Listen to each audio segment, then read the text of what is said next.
नमस्कार दोस्तों। बहुत सारे ऐसे लोग होते हैं जो फ़ोन में बात करते करते बहुत दूर निकल जाया करते हैं। दूर इन द सेंस मैं एग्जांपल बताता हूँ। मेरा एक दोस्त था, पहले भी कई वीडियोज़ में बताया हूँ, लेकिन आज भी बता रहा हूँ। एक दोस्त था मेरा, उसको किसी का भी फ़ोन आता था ना, खासकर उसकी गर्लफ्रेंड का, तो वो चलने लगता था बात करते करते, ऐसा चलता था। और कई बार वो चलते चलते 4-4 5-5 किलोमीटर आगे निकल जाया करता था। फ़ोन करके बुलाता था, अरे भाई निखिल मैं आप पहुँच गया वहाँ ना लेने के लिए। मतलब फिर मैं उसको बाइक से लेने के लिए जाता था, और कई बार मैं उसको लेने नहीं जा पाऊँ तो वो ऑटो पकड़ के लौट के आता था। मतलब बहुत सारे लोगों की ये आदत होती है, फ़ोन में बात करते करते चलते हैं वो बहुत। लेकिन ये आदत कोई बहुत अच्छी नहीं होती है। ये आदत छत्तीसगढ़ के चंपा शहर में रहने वाले एक और लड़के को थी, और इसी आदत के चलते उसने अपनी ज़िंदगी में कुछ ऐसा ख़तरनाक भूतिया एक्सपीरियंस कर लिया कि शायद वो अब लाइफ भर उस घटना को भूल नहीं पाएगा। आइए जिया की ज़ुबानी उस अनोखी विचित्र भूतिया घटना की कहानी डिटेल में जानते हैं। ये जो घटना घटी थी अवि नाम के लड़के के साथ घटी थी। छत्तीसगढ़ के अंदर जो चंपा शहर जो है उसके अंदर छोटा सा एक गांव वाला एरिया है। उस एरिया में वो रहा करता था। थोड़ा सा गांव और शहर के बीच वाला एरिया है, और उसी घर से 400-500 मीटर दूर ही नदी है। जो उस शहर से नदी गुजरती है वो वाली नदी है। मैं एग्जैक्टली उस नदी का नाम नहीं अभी मुझे याद आ रहा है, लेकिन वो नदी उसके घर के पास से गुजरती थी। तो इसके ना गांव का या जो भी बोलो, उसके शहर का जो व्यू था वो बहुत ही ज़्यादा सुंदर था। उसको बहुत ज़्यादा पसंद था वहाँ पर रहना। सब लोग बहुत खुशहाली से बहुत अच्छे से रहते थे। चंपा शहर में भी लोग अच्छे से रहते थे, और जो इस गांव में रहते थे, जिस गांव में ये, उस गांव के लोग भी बहुत अच्छे से रहते थे। सबकी ज़िंदगी अच्छी खासी चल रही थी। इसके घर पे भी सब लोग आराम से खुशी खुशी रह रहे थे। ये जो था ना अपना अवि, कॉलेज में पहुँच जाता है। कॉलेज में जब पहुँचता है तो कॉलेज में जब लड़के पहुँचते हैं, लड़कियाँ कोई भी, तो उनको एक्साइटमेंट होती है, हर चीज़ की एक्साइटमेंट। दूसरे अपने अपोजिट जेंडर से बात करने की एक्साइटमेंट, प्यार मोहब्बत की एक्साइटमेंट, गर्लफ्रेंड बॉयफ्रेंड बनाने की एक्साइटमेंट, हर लड़के लड़की के साथ होता ही है उस फेज़ में। तो इसके साथ भी ये वाली एक्साइटमेंट आती ही है। जब कॉलेज जाता है, डेली कॉलेज आया करता था और आया करता था, उसी बीच में उसे एक लड़की मिल जाती है, जिस लड़की को पहली नज़र में ही देखता है, और देख के उसको लगता है कि ये लड़की मेरे लिए ही बनी है। पहली नज़र में प्यार हो जाता है। उसको वो लड़की बहुत ज़्यादा अच्छी लगने लगती है, और वो डेली जब भी अपने कॉलेज जाता था कुछ बोलता नहीं था, बस उस लड़की को दूर से देखता रहता था। उस लड़की ने शायद नोटिस करी होगी, क्योंकि लड़कियों के अंदर ये तो रहता है कि वो पकड़ लेती है कौन सा लड़का उनको कौन सी नज़र से देख रहा है। तो ये देखती है, और लड़की बार बार उसको देख रही है, ये भी उसको बार बार देख रहा है, और देखते ही देखते धीरे धीरे दोनों एक दूसरे से बात करना चालू कर देते हैं। बात करते हैं तो नंबर भी एक्सचेंज होता है, और नंबर जब एक्सचेंज होता है तो और ज़्यादा बात होने लगती है। और उस टाइम पे क्या था, जिस टाइम पे इसके साथ घटना घटी थी, उस टाइम पे जियो का सिम लॉन्च हुआ था, जिससे अनलिमिटेड बात कर सकते हैं। उस टाइम की बात है, तो इसके लिए और खुशी की बात। और उस टाइम पे जितने भी लव वर्ड्स होते थे, प्यार मोहब्बत करने वाले लोग जिनको फ़ोन में बात करना पसंद होता था, उनके लिए तो बाहर आ गया था कि अनलिमिटेड जितना बात करना चाहेंगे उतना बात कर सकते हैं। तो ये भी बहुत ज़्यादा खुश। अब उससे कॉलेज में तो बात करता ही था, थोड़ा बहुत घूमने फिरने जाता था, ज़्यादा नहीं जाता था, क्योंकि ऐसे ही बिना मतलब ज़्यादा घूमने फिरने लड़के लड़की नहीं निकल सकते, ऐसा वाला था। तो ऐसे इनकी बात ना ज़्यादा हो नहीं पाती थी, क्योंकि ये छुप छुप के बात करता था अपने घर वालों से, और जल्दी देखता था घर वाले आ रहे तो फटाक से फ़ोन कर देता था, ऐसा वाला था।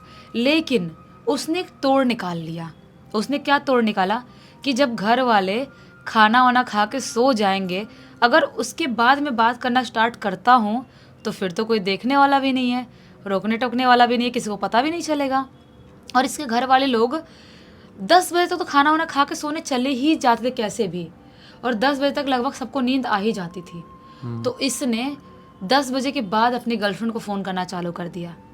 10 बजे के बाद फ़ोन करता था, और फ़ोन लेके कभी अपने घर के टेरेस पे जा रहा है, कभी छत पे बात कर रहा है, कभी अपने घर के बाहर पेड़ वाले इलाके में बात कर रहा है, कभी रोड पे चलते चलते बात कर रहा है। बात करते करते करते कहीं ना कहीं निकल जाया करता था, कहीं पर भी बात करते करते रोड पे निकलते, रोड में कहीं आगे दूर तक चला जाता था बात करते करते, पता ही नहीं चलता था।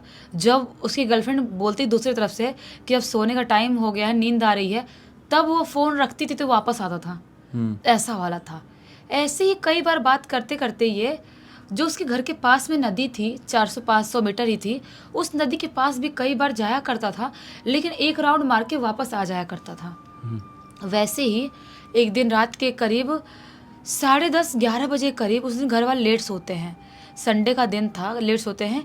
तो उस टाइम पर क्या होता है कि वो अपने घर वाले जब सोते हैं उसके बाद निकलता है, लगभग 11 बजने ही वाले थे, घर से बात करते करते, और सोचता है कि आज नदी की तरफ जाता हूँ, उधर थोड़ा ठंडा ठंडा माहौल रहेगा और थोड़ा सा फ्रेश फील होगा, बहुत अजीब सा घुटन टाइप लग रहा है, तो मज़ा आएगा, उधर बात करने में अच्छा लगेगा, थोड़ा नदी के सैर भी कर लूँगा, देख के आ जाऊँगा।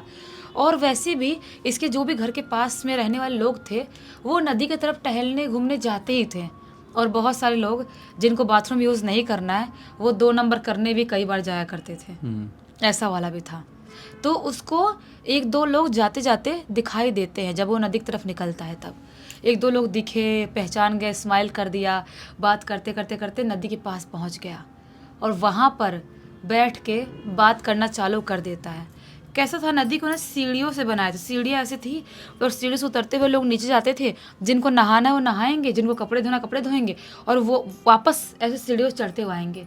तो इस सीढ़ियों से उतरते उतरते उस नदी के एकदम तट पे, एकदम किनारे पहुंच जाता है, और वहाँ पे पहुँच के नदी के अंदर पैर डाल के बैठ जाता है, और ऐसे पानी से हाथ से उछाल उछाल खेल रहा है, अपने गर्लफ्रेंड से फ़ोन में बात कर रहा है, रोमांटिक बातें हो रही है, खुशी वाला माहौल है, बहुत खुश है, बहुत अच्छा फील कर रहा है, एकदम फ्रेश हवा चल रही है, मस्त ठंडी ठंडी सी, पैर में भी ठंडक लग रही है। बात करते करते इसको पता ही नहीं चलता है कि टाइम कितना हो गया। काफ़ी घंटे निकल गए, काफ़ी घंटे, लिटरली इसको पता ही नहीं चला। जब उसकी गर्लफ्रेंड बोलती है दूसरी तरफ से कि टाइम बहुत ज़्यादा हो गया है, मैं सो जाती हूँ, सुबह सुबह कॉलेज भी आना है, ऐसे में नींद नहीं पूरी होती, तबीयत ख़राब होती है, तुम भी सो जाओ, मैं फ़ोन रख रही हूँ। बोलता है कि ठीक है रख लो, मैं भी घर जाता हूँ, काफ़ी देर हो गया है, पता नहीं कितना बज रहा है, देखता हूँ टाइम, और मैं भी सो जाता हूँ, नींद मुझे भी थोड़ी थोड़ी आ रही है, ऐसा बोलता है, और अपनी गर्लफ्रेंड का फ़ोन रखता है, और फ़ोन रख के जैसे ही वहाँ से वो उठता है, उससे अजीब सी, एकदम ही गंदी सी, वाहियात सी स्मेल आती है, जैसा कि बहुत सारे लोग कैसे सड़ जाएं, कैसी स्मेल आएगी वैसी स्मेल आती है, बहुत ही गंदी सी स्मेल। और इसको महसूस होता है इसके पीछे कोई तो पैर घसीट घसीट के चल रहा है, कुछ तो अजीब सा इसको महसूस होता है। और जब ये सारी चीज़ें महसूस कर ही रहा होता है, अभी मुड़ने ही वाला होता है पीछे, तभी उसको नदी के दूसरे तट के तरफ से सायरन की आवाज़ सुनाई देती है। सायरन कैसी, मैं बताती हूँ। ये नदी है, और नदी के इस तट की तरफ ये है, और दूसरे तरफ एक फैक्ट्री थी, कंपनी थी, कोई तो कंपनी थी जहाँ पे काम होता था रात के टाइम पे, और वर्कर लोगों को टाइम का पता चले इसीलिए वहाँ पे एक अलार्म या एक सायरन बजाते थे रात के 2 बजे करीब, जो इन सबको भी पता था कि वो रात के 2 बजे बजता ही था, पूरे गांव शहर वालों सबको पता था ही, जो आसपास के थे। तो वो बेल की जब आवाज़ आती है, ये इसको धक से होता है, मतलब 2 बजे का टाइम हो गया, और मैं 2 बजे तक यहाँ पर नदी के किनारे क्यों खड़ा हूँ, ऐसे इतने रात में कोई आता भी नहीं है, और मुझे पीछे साइड से किसी की आहट महसूस हो रही है, कुछ गड़बड़ तो नहीं है। आज ज़िंदगी में पहली बार इसको डर महसूस हुआ था। इसको इतने ज़ोर से डर लगता है कि पीछे मुड़ता है, ना चाहते हुए भी, और पीछे मुड़ता है, पीछे देखता है तो क्या पाता है, पीछे कोई भी नहीं है, लिटरली कोई भी नहीं है पीछे। ये सोचता है कि अब मुझे यहाँ से दौड़ के निकल जाना चाहिए, भाग के निकलना चाहिए, भागना ही बेस्ट है, लेकिन नहीं भाग सकता था, क्योंकि जो स्ट्रीट लाइट थी वहाँ की, वो नहीं जल रही थी ढंग से, और बहुत ही ज़्यादा घनघोर अंधेरा टाइप का माहौल था वहाँ पे, और एक फ़ोन के लाइट से वो कैसे भागेगा, कुछ सामने होगा, कुछ दिखाई भी नहीं देगा ढंग से। वो सोचता है इससे बेटर है कि मैं आराम आराम से ही चल के जाऊँ। वो आराम आराम से सीढ़ियों से ऊपर चढ़ता है, और चढ़ के वो बाहर वाले एरिया में निकलता है। सीढ़ियों से जैसे ऊपर चढ़ता है, दोनों तरफ झाड़ियाँ थी, छोटे छोटे पेड़ लगे हुए थे, उन पेड़ों के अंदर से उसको कुछ खड़खड़ाने की आवाज़ सुनाई देती है, जैसा कोई तो है, कोई जानवर ओनर कुछ तो है उसके अंदर। अभी वो खड़खड़ाने की आवाज़ सुन ही रहा है, तभी अचानक से उसे छोटे से बहुत सारे जो छोटे गोद वाले बच्चे होते हैं ना, वैसे बच्चों की रोने की ज़ोर ज़ोर से आवाज़ सुनाई देने लगती है, बहुत ही ज़ोर ज़ोर से। बच्चे चीख चीख के दहाड़े मार मार के रो रहे हैं, ऐसी आवाज़ सुनाई देने लगती है। अभी ये इतने ज़ोर से घबरा जाता है कि बिल्कुल उसको समझ में नहीं आता है कुछ कि क्या चल रहा है ये। फिर भी बिना रुके धीरे धीरे धीरे झाड़ियों की तरफ से देखते हुए ये बढ़ रहा है। तभी उसे महसूस होता है ये सामने वाली झाड़ी है, उसके पीछे किसी की तो शैडो दिखाई दे रही है। उसके पीछे किसी शैडो दिखाई दे रही है, उस शैडो को ध्यान से देख रहा है और देखते देखते जैसे उस झाड़ी के पास पहुंचता है, उस शैडो को देखता है, वो क्या पाता है, वो जो भी शैडो है वो औरत की कोई परछाई बनी हुई है, कोई शैडो बनी हुई है और उस औरत के हाथ में एक छोटा सा बच्चा है, जिस बच्चे की वो सिकाई कर रही है। सिकाई? कुछ तो अजीबोगरीब तरह सिकाई कर रही है। वो इस मंजर को देख के इतने जोर से घबराता है, चीखना चाह रहा था लेकिन चीखता नहीं है, घबराना चाह रहा था लेकिन खुद को कंट्रोल करता है, होल्ड करता है और सोचता है कि यहाँ से मैं भागूं, क्या करूं, क्योंकि ये मंजर किसी के लिए भी नॉर्मल नहीं हो सकता। कोई अपने सामने, आप भी इमेजिन करो, आपके सामने कोई शैडो इस तरह से दिखाई दे दे ऐसा कुछ करते हुए, तो आप कैसे बर्दाश्त कर पाओगे। वो इतने ज़ोर से घबराता है, उसका दिमाग काम करना बंद हो जाता है, उसको कुछ समझ में नहीं आता है और वहीं पर उसके आँख के सामने ब्लैकआउट होता है और वो बेहोश। अब सीधे उसकी आँख खुलती है, सुबह सुबह उसके ऊपर कोई पानी फेंक रहा है। आँख खुलती है, 2-3 लोग उसके यहाँ पर मुंह के सामने दिखाई देते हैं, उसके ही पहचान के, उसके ही शहर के लोग थे, दिखाई दिए, लोगों को देखा और पहचान गया। वो लोग बोलते हैं कि क्या हुआ अभी, तू यहाँ क्या कर रहा है, ऐसे पड़ा हुआ क्यों है। वो बोलता है कि कुछ नहीं, मुझे घर जाना चाहिए, मुझे पता नहीं कैसे बेहोश हो गया था, नहीं पता। वो नहीं बताता है किसी को भी, नहीं तो लोग सवाल उठाते ना यहाँ पर क्या कर रहा था रात के टाइम में, क्यों बेहोश हुआ। लोगों को लगता है कि हो सकता है आया होगा घूमने के लिए और चक्कर खा के गिर गया होगा। लोग अपना जो भी 2 नंबर काम करने आए होंगे, 1 नंबर अपना करने निकल जाते हैं और ये वहाँ से उठता है।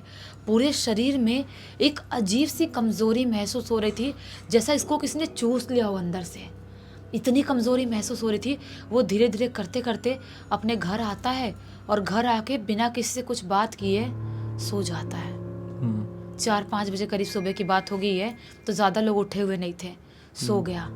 अब दोपहर के टाइम में उसकी आँख खुलती है। जब आँख खुलती है, वो बुखार से तप रहा था, लिटरली बहुत ज़्यादा फीवर था, इतना फीवर था, उसका सर भारी हो गया, उसके शरीर में जान नहीं है ऐसा महसूस कर रहा है। घर वाले लोग देखते हैं, जब बताता है दवाई ववाई देते हैं, लेकिन पूरे 3 दिन तक वो बहुत बुरी तरह से परेशान रहता है। उसे रोज़ अजीबोगरीब सपने दिखाई दे रहे हैं, अजीबोगरीब शक्ल की औरतें, बच्चे, पता नहीं क्या क्या दिखाई दे रहा है। उसका जीना पूरी तरह से हराम हो गया था, वो कुछ कर नहीं पा रहा था। जब 3 दिन बाद उसका बुखार थोड़ा सा नॉर्मल होता है, वो पास के एक मंदिर में जाता है, वहाँ पे पूजा पाठ करता है, हनुमान जी के दर्शन करता है और दर्शन करके आता है घर पे। उसके बाद से जो उसकी तबीयत ख़राब थी, जो सपने थे, वो बंद तो हो जाते हैं, लेकिन वो उस रात को कहीं से भी, अभी भी बड़ा हो गया लेकिन भूल नहीं पाया है कि मैंने क्या एक्सपीरियंस किया था। मुझे पूरा यकीन है कि वो जो 3 घंटे थे, 3 घंटे थे ना, हाँ। ऐसे लगे होंगे 3 साल के बराबर है। इस पूरी घटना की जानकारी किसके थ्रू मिली, सबसे बड़ी बात तो ये पूरी की पूरी घटना की जानकारी खुद ब खुद अवी ने लिख के भेजा है। और ऐसी घटनाएं लिखना मतलब बहुत मुश्किल होता है, लेकिन फिर भी उसने लिख के भेजा है। सही बात है, क्योंकि ये लिखने जाएंगे तो याद आएगी, और याद आएगी तो फिर से मन में डर लगेगा, ऐसा लगेगा कि वो चीज़ हमारे सामने फिर से आके खड़ी ना हो जाए। लेकिन बहुत अच्छा किया अभी ने ये कहानी हमारे साथ शेयर किया, हम लोगों को सुनाकर एक सीख दे सके, एक मनोरंजन दे सके। तो इसी एक नोट के साथ अब इस कहानी का अंत कर देते हैं। अब तक इस वीडियो को देख लेते हैं तो लाइक ज़रूर कर देना, चैनल को सब्सक्राइब करके बेल आइकन दबा के ऑल के ऑप्शन में क्लिक करना, और इंस्टाग्राम की लिंक वीडियो के डिस्क्रिप्शन बॉक्स में मिल जाएगी, वहाँ पे ही जुड़ जाना। और आपके पास भी कोई ऐसी कहानी, टॉपिक या जानकारी हो तो लिख भेजना, हो सकता है हमारा अगला वीडियो कल आपके हिसाब से बन रहा हो। तो चलिए कल फिर से मिलते हैं, तब तक के लिए बहुत बहुत धन्यवाद। आपका दिन शुभ हो।